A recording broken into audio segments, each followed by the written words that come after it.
High, আমি প্রিয়া। আর আজকে আমি যাচ্ছি ইস্ট বেঙ্গলের খেলা দেখতে, যুব ভারতীতে।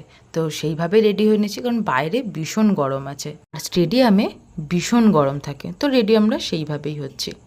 তো চলো, রেডি হয়ে নিয়েছি, এবারে যাওয়া যাক।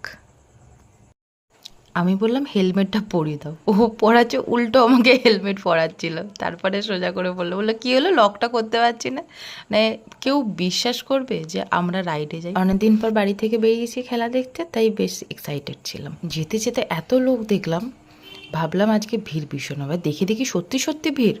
আমরা এই প্রবলেমটা ভীষণ ফেস করি যে হেলমেট রাখার, তার জন্য এটা আমরা ক্যারি করি। এটা লক, মনে পড়েছে যে আমাদের সাইকেলের লক।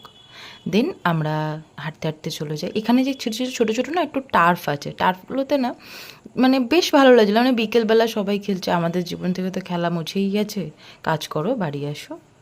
যাকগে, দেখতে দেখতে আমরা মাঠে চলে আসলাম। যার জন্য আসা এত তাড়াতাড়ি, এসে দেখলাম যে প্রোগ্রামটা অনেকটা স্টার্ট হয়ে গেছে। কারণ আমরা এখানে এসে দেখলাম অনেক বাচ্চা বাচ্চা আছে, বড় আছে, সবাই দেখি প্রোগ্রামটা খুব সুন্দর হচ্ছিল।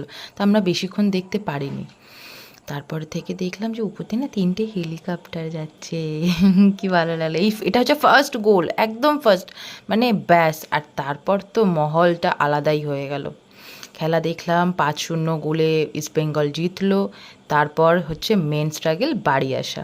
বাট বাড়ি আসার একটা খুব ভালো জিনিস, যেখানে সবাই যাই আমরা যে যার মতো, কিন্তু আসি আমরা একসাথে, যেটা আমার সব থেকে বেশি সুন্দর লাগে।